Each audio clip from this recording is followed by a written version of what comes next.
sa gloire illumine les regards.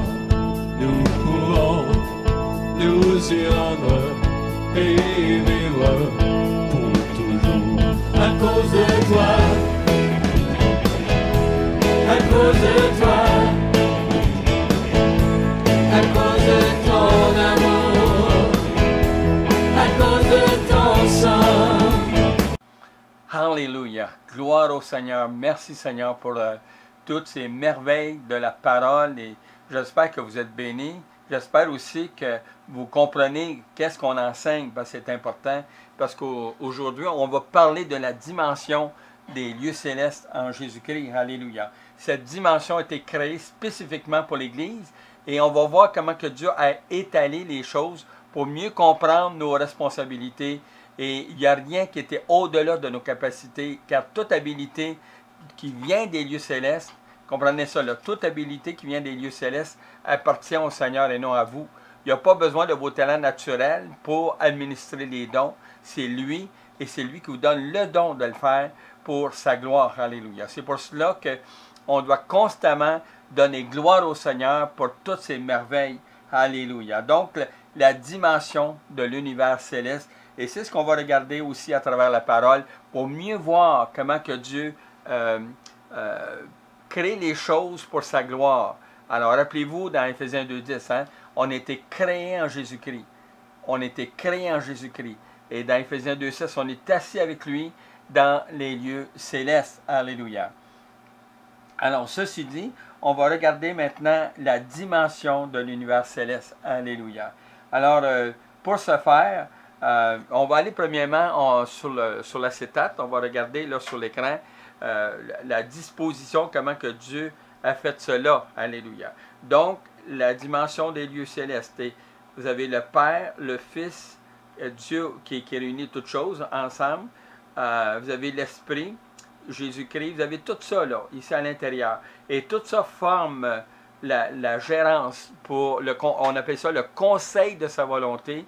Et c'est là qu'on peut mieux voir comment que Dieu dispose maintenant les lieux célestes en Jésus-Christ. Alléluia. Alors, le conseil de sa volonté qu'on a vu dans Éphésiens, qu'on a lu à plusieurs reprises d'ailleurs. Alléluia. Maintenant, on va retourner à l'écran pour regarder justement l'importance de voir comment. Alors, premièrement, le Seigneur a créé la vie, le mouvement et l'être.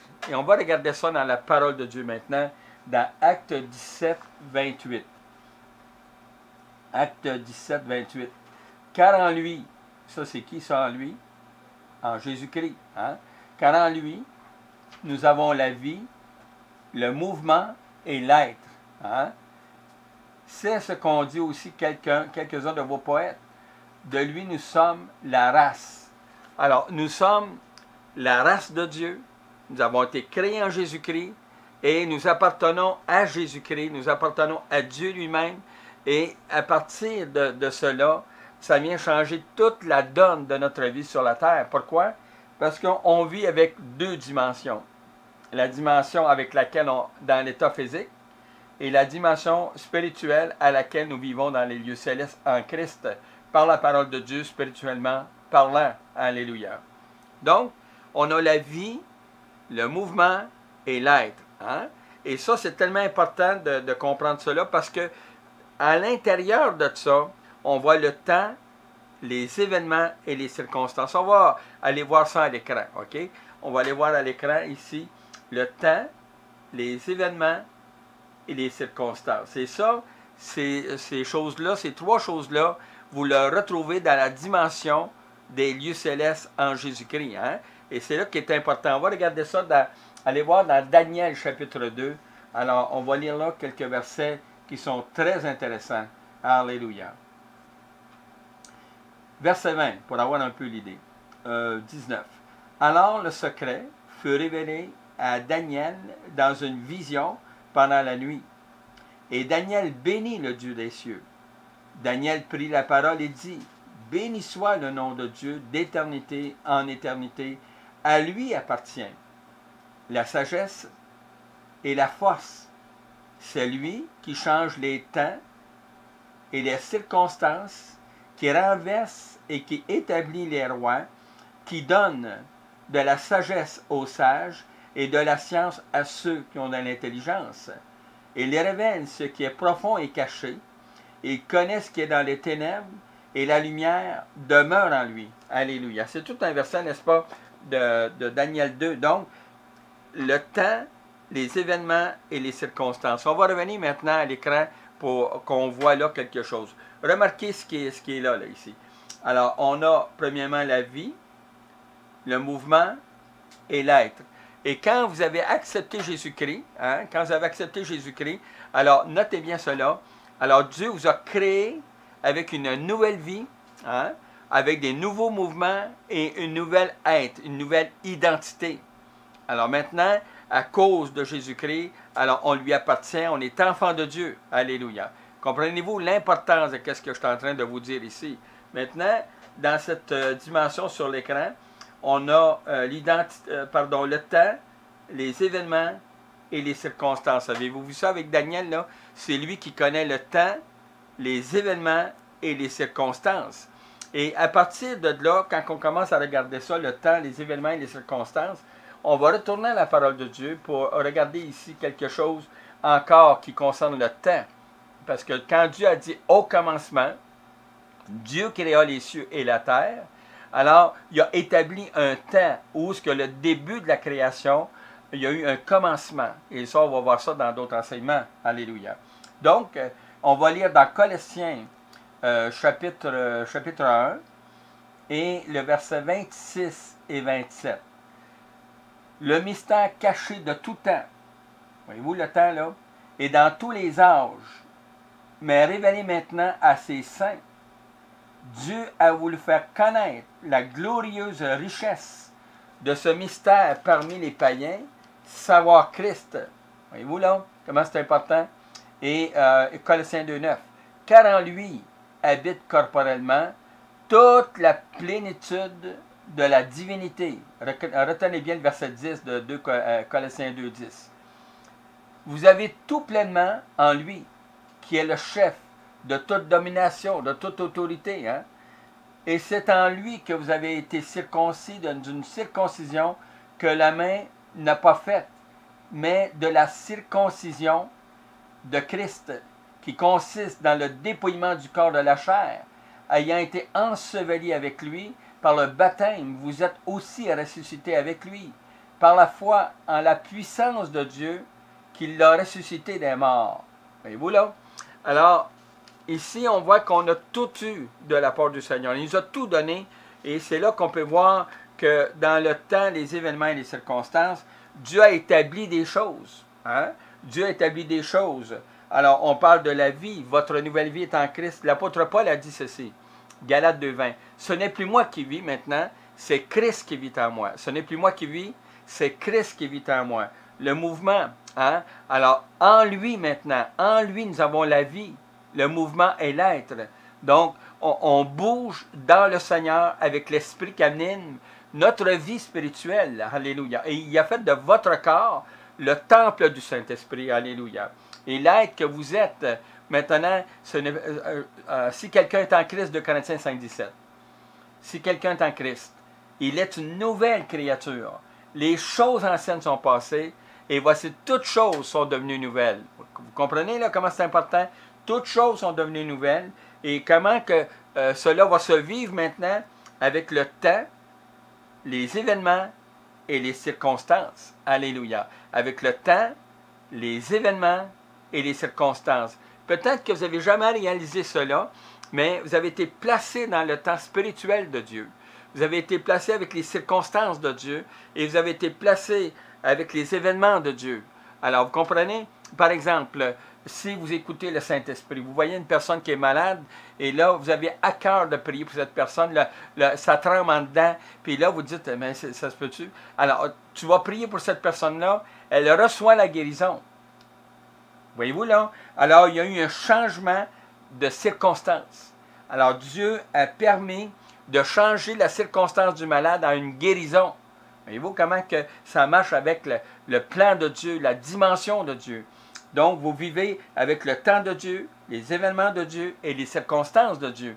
Et tout cela, Christ l'a mis dans son héritage. Voyez-vous là, l'héritage qu'on a reçu dans Éphésiens 1, chapitre 1, les versets 17 à 21. Hein? Alors, on a reçu un héritage. Et dans cet héritage-là, Dieu a prévu la vie, le mouvement et l'être pour vivre l'héritage. Et il a placé le temps, les événements et les circonstances dans cet héritage pour que vous puissiez la vivre en abondance. Alléluia. Et ça, c'est quelque chose qu'il ne faut pas manquer. C'est important qu'est-ce qu'on dit, parce qu'on regarde la parole et c'est là qu'on voit comment que Dieu nous reconnaît. Alors maintenant, on va aller sur l'écran encore et on va regarder les 3 autres mots, hein, qui est l'identité, l'autorité, l'approbation. L'identité, l'autorité, l'approbation. Ce sont 3 mots puissants de la part du Seigneur. Alléluia. Regardez maintenant, on va aller voir plus loin, justement dans Pierre, qu'on a déjà lu d'ailleurs. Alors, on va voir là comment que Dieu nous reconnaît. Hein? Alors, on a une identité. Vous, au contraire, vous êtes une race élue, un sacerdoce. Comment qu'il vous voit? Un sacerdoce royal, une nation sainte. Comment qu'il vous voit? Comme une nation sainte, comme un peuple acquis, afin que vous annonciez les vertus de celui que vous a appelé des ténèbres à son admirable lumière. Hein? Alors, on voit là l'identité. Et là, on sait maintenant que Dieu, dans son plan, il nous a donné une identité que lui seul reconnaît. Hein? Lui seul reconnaît cette identité-là. Et savez-vous quoi? Dieu vous l'a donné. Il vous l'a donné de plein droit, de pleine autorité. Et vous êtes le seul qui peut administrer ce que le Seigneur a préparé de ses mains par le Père pour vous. Alléluia. Vous comprenez là? Juste pour vous, dans le temps, les événements et les circonstances. Alléluia. Et là, vous allez mieux comprendre maintenant, parce qu'on l'expliquait encore, on est aussi autorité. Et on va aller voir encore Luc 10, 17. Hein? Alors, on va voir comment que le Seigneur nous reconnaît, quelle sorte d'autorité qu'on a. Hein? Alléluia. Alors, on va lire à partir du verset 1 maintenant. Luc 10. Après cela, le Seigneur désigna encore 70 autres disciples, et il les envoya 2 à 2 devant lui dans toutes les villes et dans tous les lieux où lui-même devait aller. Il leur dit, la moisson est grande, mais il y a peu d'ouvriers. Priez donc le maître de la moisson d'envoyer des ouvriers dans sa moisson. Partez, voici je vous envoie comme des agneaux au milieu des loups. Hein? Alors, et là, au verset 9, on va lire le verset 8 et 9. Dans quelque ville que vous entriez, et l'on vous recevra, mangez ce qui vous sera présenté. Guérissez les malades qui s'y trouvent. Et dites-leur, le royaume de Dieu s'est approché de vous. Hein? Alors, on va lire aussi à partir du verset 17. Les 70 revinrent avec joie, disant, Seigneur, les démons même nous sont soumis. Retenez le mot soumis, là. Soumis en ton nom. Alléluia. Soumis en ton nom. Alléluia. C'est les disciples qui parlent au Seigneur. Hein? Alors, Jésus leur dit, je voyais Satan tomber du ciel comme un éclair. Voici, je vous ai donné le pouvoir. Remarquez le mot pouvoir. De marcher sur les serpents et les scorpions. Hein?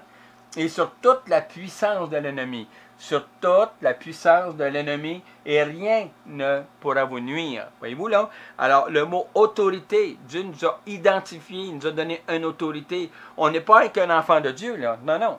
On a une autorité. Dieu nous identifie. Hein? Il nous reconnaît partout dans les lieux célestes. Et tous les anges qui sont dans les lieux célestes vous connaissent déjà. Alléluia. Et c'est important de comprendre cela parce que quand Dieu nous a donné l'autorité, c'était contre les puissances des ténèbres. Tout ce qui était dans le ciel, qui s'est révolté contre Dieu, les myriades qui ont été jetés en dehors, qui attendent un jugement. Alors, nous, on a autorité sur tout ça. Imaginez. Et tous ces anges-là qui se font un plaisir de massacrer les chrétiens de tous bords, de tous côtés, par toutes sortes de tentations, par des traits enflammés, enfin, par toutes sortes de mensonges. Alors, ce qu'on voit, c'est qu'on a autorité sur eux. On peut les chasser au nom de Jésus-Christ. Alors, j'espère que vous comprenez cela et que c'est tellement important. L'autorité qu'on a, et plus que ça, vous pouvez les chasser et fait même les enchaîner dans les ténèbres, liés dans les ténèbres. Alléluia. Donc, on a aussi l'approbation. Hein? Le troisième mot, on va retourner à l'écran ici pour regarder le mot approbation. Je vais commencer identité, autorité, approbation. On a été approuvé. Alléluia. Dieu nous reconnaît. Moi, je trouve ça tellement, tellement merveilleux de voir comment que Dieu nous reconnaît. On marche avec lui dans cette identité-là et il nous donne l'approbation. Hein? Aller guérir les malades. Ça, c'est une approbation. Hein? Et on voit que tout ce que Dieu a mis, on va le regarder justement on va aller voir 1 Corinthiens chapitre 12. Et regardez bien l'approbation que Dieu nous donne. Et Dieu a établi dans l'Église, premièrement des apôtres, secondement des prophètes, troisièmement des docteurs, ensuite ceux qui ont le don de miracles, puis ceux qui ont le don de guérir, le don de secourir, de gouverner, de parler diverses langues. Voyez-vous là? Alors, on est approuvé, Dieu a mis un sceau d'approbation pour marcher en son nom. Alors, et on est reconnu dans le ciel et les anges respectent cette autorité-là, cette approbation-là. Et c'est pour cela qu'on est béni, privilégié de voir jusqu'où le Seigneur est allé pour nous combler de toutes ces bénédictions qui nous ont été données. Alléluia. Et c'est là que dans la dimension de l'univers, de mieux comprendre encore comment que le Seigneur établit les choses. Alors, on va retourner à l'écran, puis je vais faire une rétrospective de ce qu'on vient de dire. Premièrement, ici, on a la vie, le mouvement et l'être. Et ça, dans la dimension céleste, c'est de vivre avec Christ spirituellement. Alléluia. Je vais ouvrir une parenthèse. L'Esprit Saint m'a dit d'ouvrir une parenthèse ici. On va aller voir dans 1 Corinthiens, chapitre 2. Voilà. Merci Saint-Esprit. Oh, gloire à toi, Seigneur. Et que c'est donc merveilleux de se laisser diriger par le Saint-Esprit. Hein? Il parle, puis il dit, va-t'en dans 1 Corinthiens, chapitre 2. Alléluia. Regardez comment c'est important de voir la vie, le mouvement et l'être. Comment que cela est animé, c'est ce qu'on va voir dans la parole maintenant. Et c'est tellement important. Wow! Alors, j'espère que vous parlez de nos CD à d'autres personnes et DVD parce que c'est vraiment puissant. Alors, mais comme il est écrit, verset 9, ce sont des choses que l'œil n'a point vues, que l'oreille n'a point entendues, et qui ne sont pas montées au cœur de l'homme, des choses que Dieu a préparées pour ceux qui l'aiment. Dieu nous les a révélées. Retenez le mot révélé. Dieu nous les a révélées par l'Esprit. Voyez-vous là? Par l'Esprit. Car l'Esprit sonde tout, même les profondeurs de Dieu. Lequel des hommes, retenez maintenant là, la vie, le mouvement et l'être. Comment que Dieu a voulu qu'on marche avec la vie, le mouvement et l'être. Lequel des hommes, en effet, connaît les choses de l'homme, si ce n'est l'esprit de l'homme qui est en lui.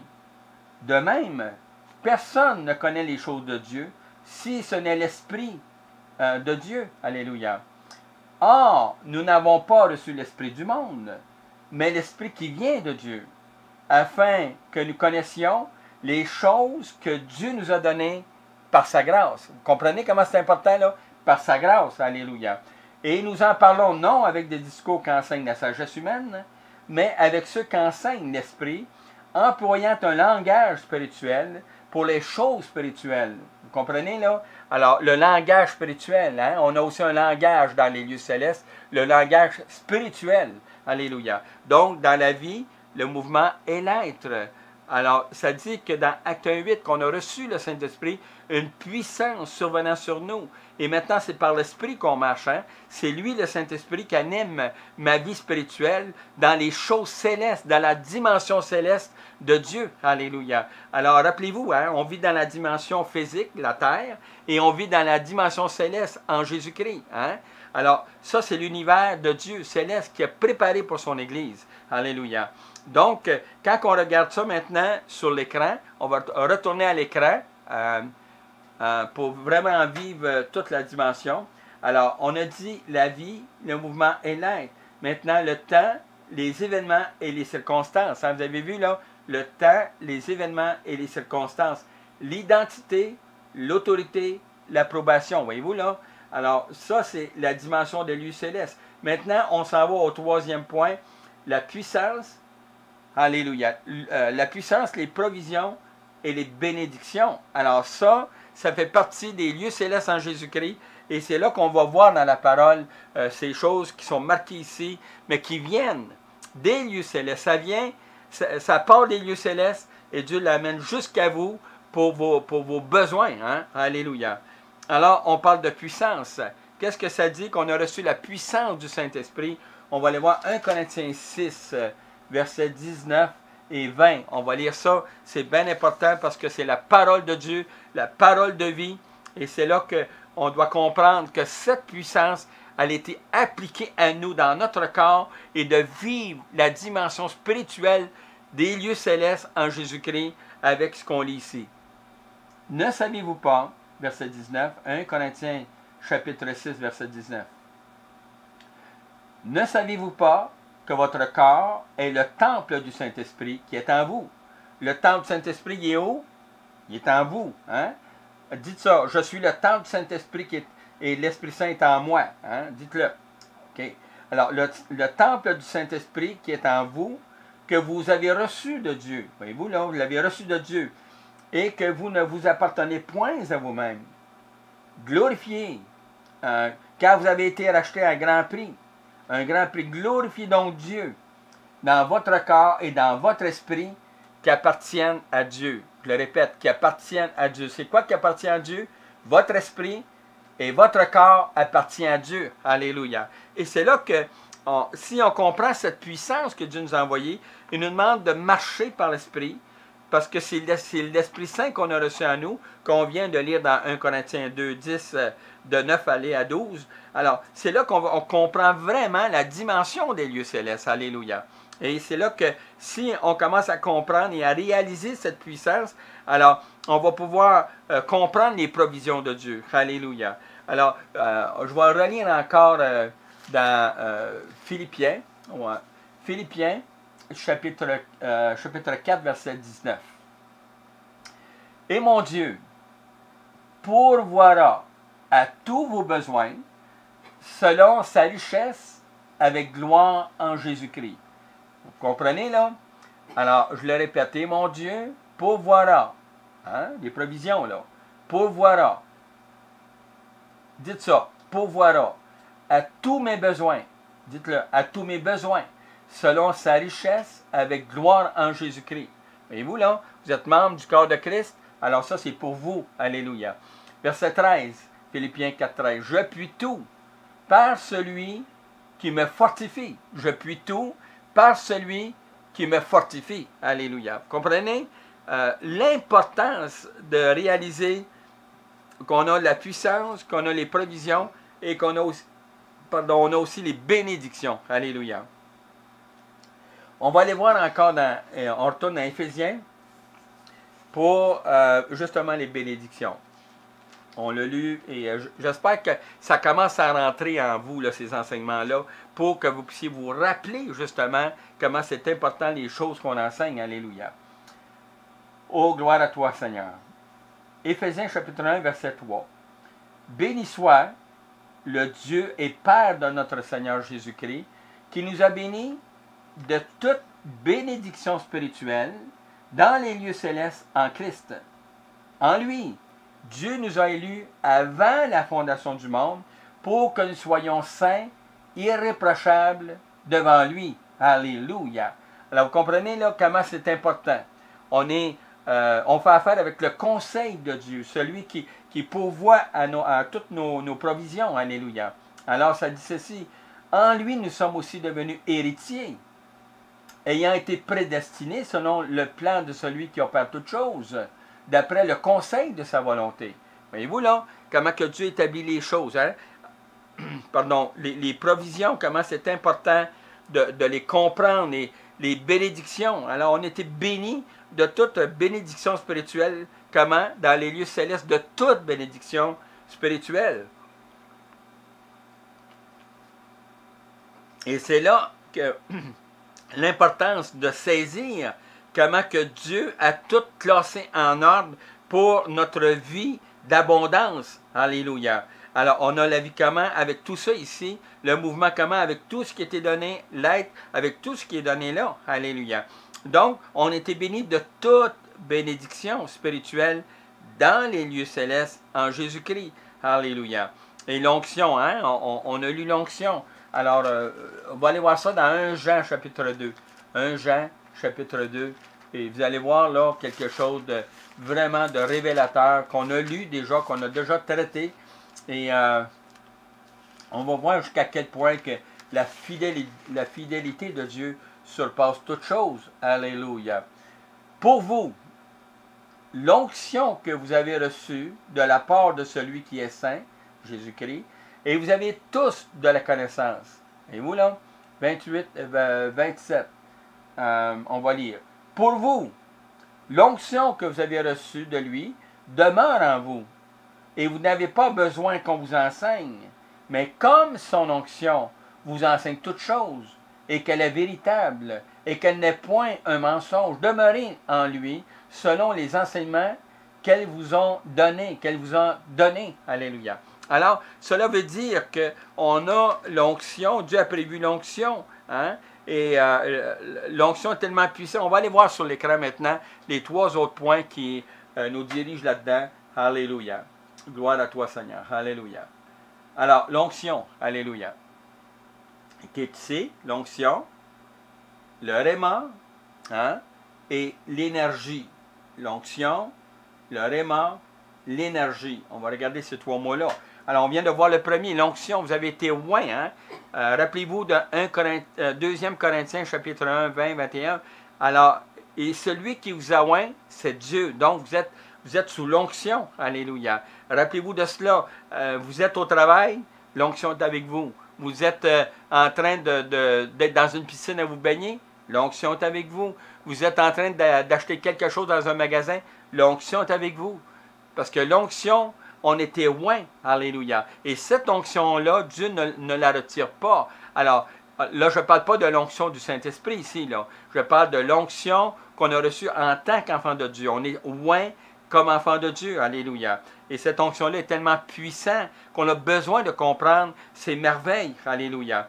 Alors, l'onction, c'est quelque chose qui nous amène constamment à tasser ce que le monde pourrait nous achaler. Et là, nous, on utilise la puissance de Dieu pour connaître la volonté de Dieu et pour connaître sa volonté. Alors, puis Dieu a permis cela, qu'on connaisse sa volonté. Alléluia. Maintenant, le réma. Alors, le réma, hein, Éphésiens, je vais me baser encore sur Éphésiens chapitre 6, verset 17, mais il y a beaucoup de versets sur le réma, mais j'aime ceux-là. Pourquoi? Parce que je veux que ce soit dans votre cœur comme une bénédiction. Alléluia. Oh, gloire à toi, Seigneur. Alors, ça dit, verset 17, « Prenez aussi le casque du salut et l'épée de l'Esprit, qui est la parole de Dieu. » Et si c'est écrit en grec, qui est le réma de Dieu. Alors, le réma de Dieu, c'est la parole logos, qui se change en action. Le réma, là, c'est la parole, c'est le logos, qui est la parole écrite, la parole de Dieu, qui se change en action. C'est-à-dire que, allez guérissez les malades. C'est écrit, logos. Maintenant, quand la personne reçoit la guérison, c'est l'action. Donc, c'est la parole active de Dieu. Alléluia. Le réma est tellement important parce qu'on peut le déclencher aussi. On peut provoquer le réma avec la louange et l'adoration. Alléluia. Et cela est tellement puissant pour nous de comprendre les merveilles de Dieu dans ça. Parce que quand on s'en va dans la louange, on commence à louer le Seigneur, louer le Seigneur. L'onction du Saint-Esprit commence à se manifester. Et plus on loue le Seigneur, le réma commence à prendre place. Et le trône de la louange qui est là au-dessus de nous, où Christ est assis au-dessus de nos louanges. Alors tout cela se met en action et on voit des gens qui reçoivent des guérisons. Tout ça, en fait, toute l'action de Dieu se passe quand le réma est là. Pourquoi? Parce que le peuple de Dieu s'humilie devant l'Éternel, il s'est purifié devant l'Éternel et l'Éternel a la pleine liberté maintenant de bénir, de bénir avec des promesses, avec des provisions et des bénédictions. Alléluia. Oh, gloire à toi, Seigneur. Alléluia. Le mot énergie maintenant. Le mot énergie, c'est énergéo. Hein? Ça, c'est la puissance de Dieu qui agit. Énergie, ce sont les opérations de Dieu qu'on retrouve justement 1 Corinthiens, là, hein? On va aller voir dans 1 Corinthiens qui est tellement important. On va regarder ça, 1 Corinthiens. Gloire à toi, Seigneur. Alléluia. 1 Corinthiens, chapitre 12, le verset 6. Diversité d'opérations. On pourrait lire ça dans le grec comme ça. Diversité d'énergie. On pourrait dire ça de même. Diversité d'énergie, mais le même Dieu qu'opère tout en tous. Ou diversité d'opérations, mais le même Dieu qui énergise toutes choses. Ça pourrait se lire aussi comme ça. En nous. Voyez-vous là? Ça s'opère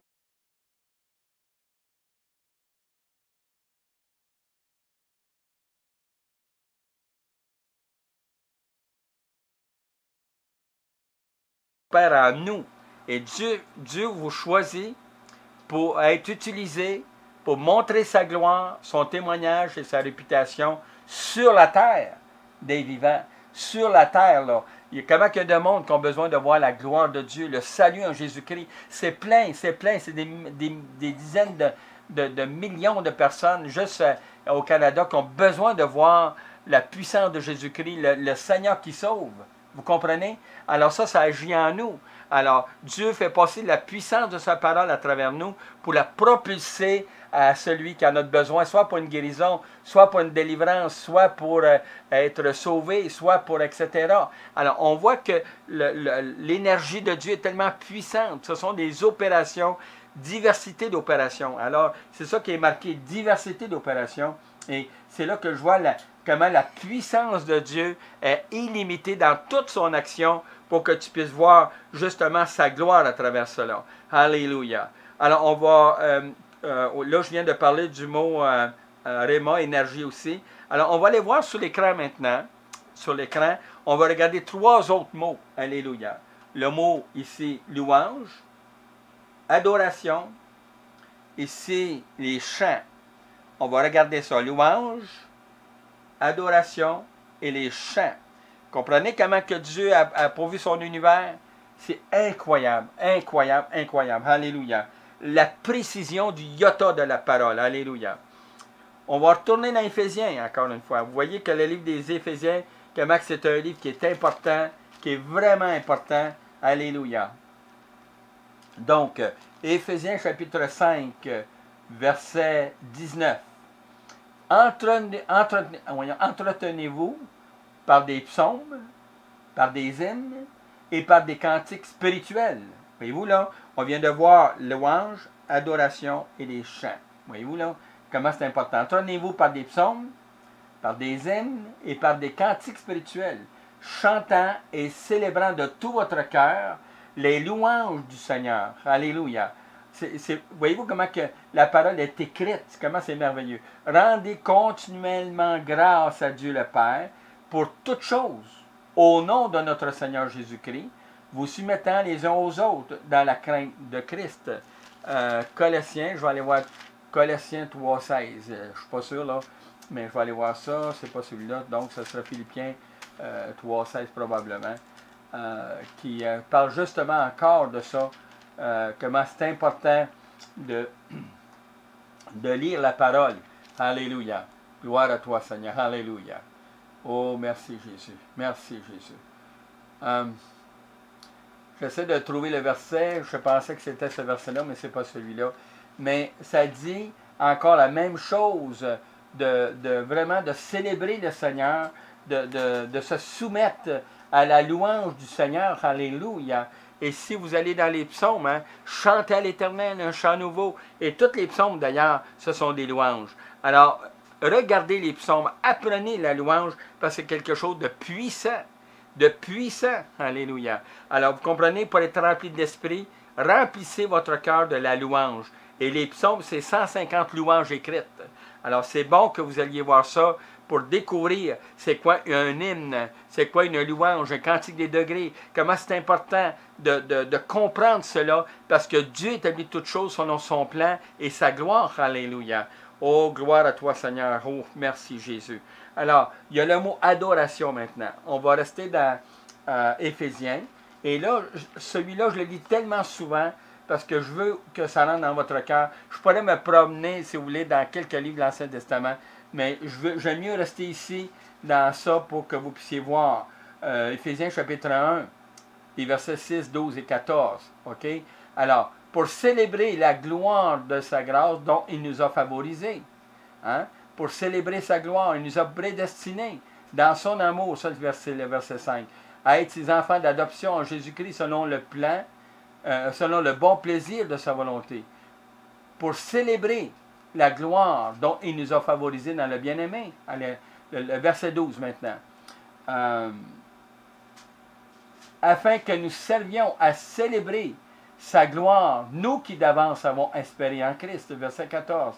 Lequel est un gage de notre héritage pour la rédemption de ceux que Dieu s'est acquis pour célébrer sa gloire.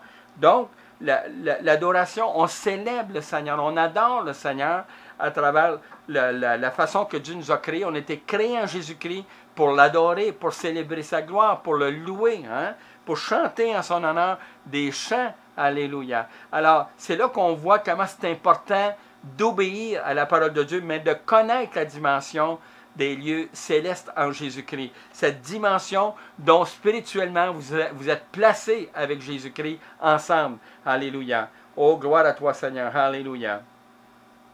Alors, les chants, qui est le troisième mot.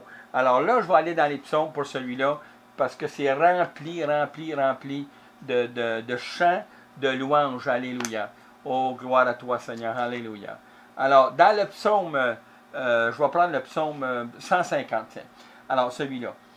Louez Dieu dans son sanctuaire. Louez-le dans l'étendue où éclate sa puissance. Voyez-vous là? Louez-le pour ses hauts faits. Louez-le selon l'immensité de sa grandeur. Louez-le au son de la trompette. Louez-le avec le luth et le harpe. Louez-le avec le tambourin et avec des danses. Louez-le avec les instruments à cordes et le chalumeau. Hein? Louez-le avec les cymbales sonores. Louez-le avec les cymbales retentissantes. Que tout ce qui respire loue l'Éternel. Louez l'Éternel. Voyez-vous là, le dernier mot du livre des psaumes, c'est louer l'Éternel. Alléluia. Chantez en son honneur. Célébrez son nom. Chantez à l'Éternel. Hein? Chantez à l'Éternel. Oh, gloire à toi, Seigneur. Chantez à l'Éternel. Oh, gloire à toi. J'aime tellement ça, c'est tellement beau de voir comment que le Seigneur dirige dans toutes ces choses. Hein? Le psaume 148. Louez l'Éternel du haut des cieux. Louez-le dans le lieu élevé. Louez-le, vous tous ses anges. Louez-le, vous toutes ses armées. Louez-le, soleil et lune. Louez-le, vous tous, étoiles lumineuses. Louez-le, cieux des cieux.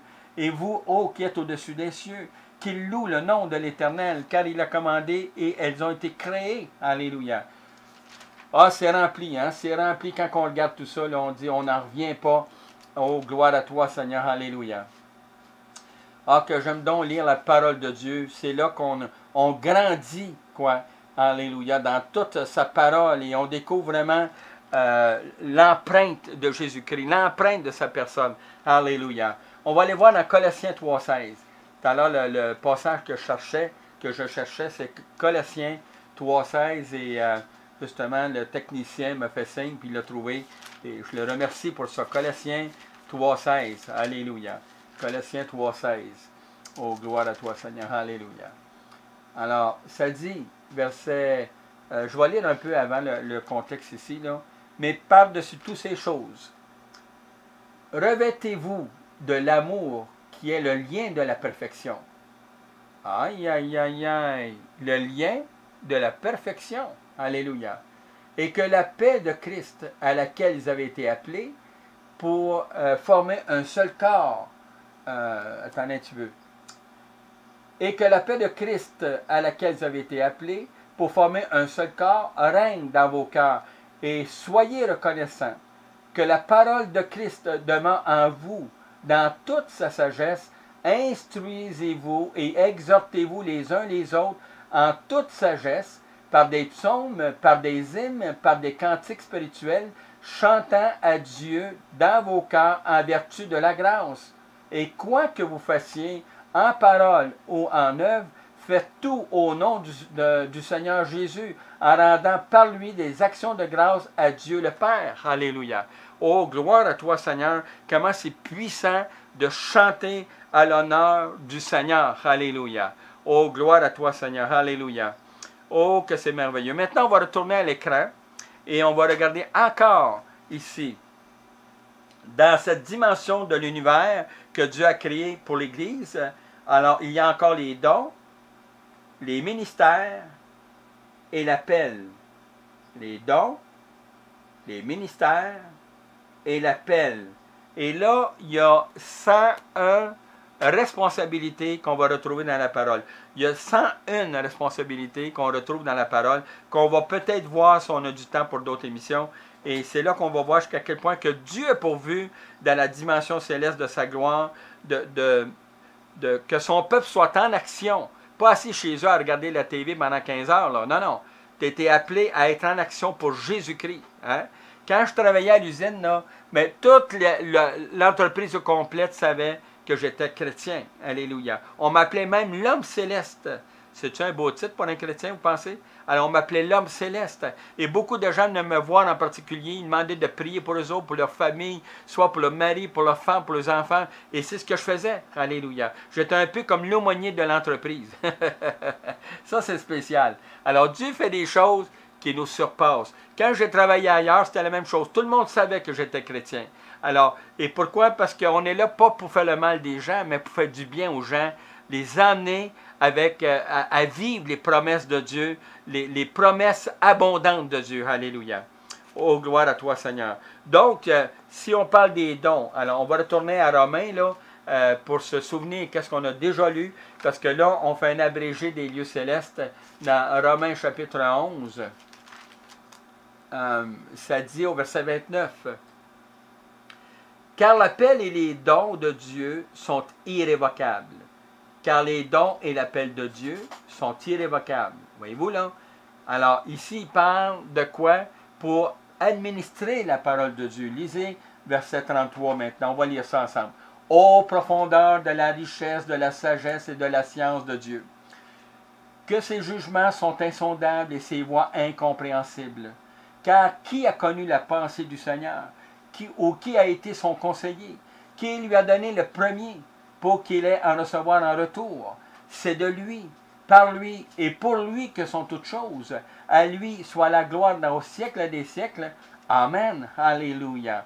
Voyez-vous là, comment c'est important. L'appel et les dons sont irrévocables parce que c'est en lui que toutes choses sont. Et on doit marcher aussi en lui.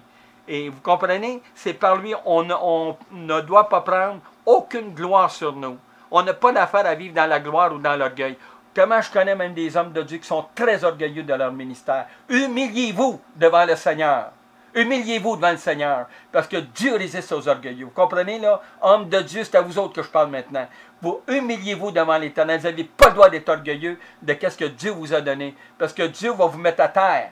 Alors, je vous le dis, là, Dieu résiste aux orgueilleux, mais il fait grâce aux hommes. Je suis sévère, là, mais c'est important. Je vois des hommes de Dieu orgueilleux, comme s'il était au-dessus de tout le monde, en portant des jugements sur son peuple, en le manipulant de tous bords, de tous côtés, en faisant toutes sortes de choses pour les appauvrir davantage. Ça, j'ai vu ça. Et ça, là, c'est de la manipulation évangélique. C'est de la manipulation. Humiliez-vous devant le Seigneur. Et mon Dieu pourvoira à tous mes besoins. Et dans les lieux célestes en Jésus-Christ, toutes les provisions de Dieu sont là pour le peuple de Dieu. Et pour vous, chers pasteurs, ou chères personnes qui écoutez cet enseignement-là. Et je le dis parce que c'est important, parce que c'est écrit dans la parole de Dieu. Alléluia. Oh, alléluia. Comment j'ai vu des hommes de Dieu orgueilleux. Ah, ça m'a pué au nez de voir ça. Tellement que c'est dégradant, c'est dégueulasse de voir comment que ces hommes et ces femmes vivent avec cet orgueil, comme s'il y avait qu'eux autres sur la planète qui pouvaient administrer les lieux célestes en Jésus-Christ. Mais vous faites erreur. Puis je vous le dis, là, vous faites erreur. Puis demandez pardon au Seigneur pour ça. Alléluia. Merci Seigneur. Alors, on a le mot ministère. Alléluia. On va aller voir encore dans Éphésiens, comme vous savez, qui est un livre qui est tellement puissant au niveau de l'enseignement. Éphésiens chapitre 4. Alors, les ministères. Et il a donné les uns comme apôtres, les autres comme prophètes, les autres comme évangélistes, les autres comme pasteurs et docteurs, pour le perfectionnement des saints en vue de l'œuvre du ministère et de l'édification du corps de Christ. Voyez-vous là, comment c'est important, les ministères. Vous avez un ministère, ce n'est pas pour vous. C'est pour l'édification du corps de Christ. Alors, voyez-vous là, en vue de... Je vais le lire encore le verset 12. Pour le perfectionnement des saints en vue de l'œuvre du ministère et de l'édification du corps de Christ. Voilà le but des ministères. Alors, l'orgueil, là, je ne pense pas qu'il y a de la place pour ça. Si Christ s'est humilié jusqu'à la croix du calvaire, si Christ est allé à la croix, il n'a même pas arraché une proie d'être égal à Dieu. Hein? Il n'a même pas arraché cette proie-là. Non, il s'est humilié jusqu'à la mort de la croix, portant vos péchés.